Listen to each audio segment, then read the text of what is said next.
प्रहलाद सिंह, जो कि आप पप्पू भाई के नाम से फेमस हैं। भैया के कर कमलों द्वारा 50 रुपया पुरस्कार। भाई साहब के बार बार नमस्कार, बस सब भाई के बार बार नमस्कार प्रणाम हो। कौने पदरा से कजरा चोरेलो,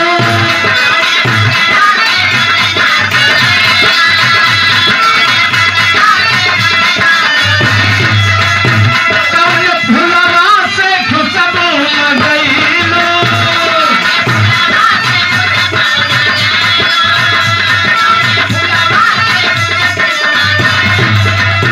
कौने पदरा से कजरा चोरेलो, कौने फुलवा से खुशबू लगैलो। ये धानी हे हो धानी की अख खनावे लाखा गल दुनिया पागल कहीं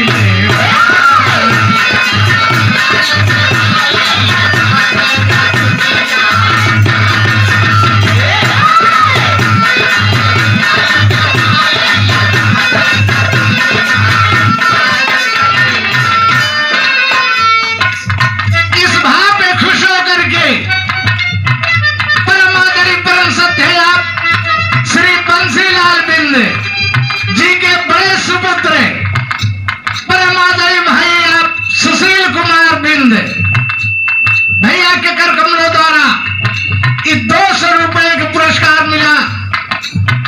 बार बार नमस्कार हो। अब भैया का ये परिवार ऐसे खिलता रहे, फूलता रहे, फलता रहे।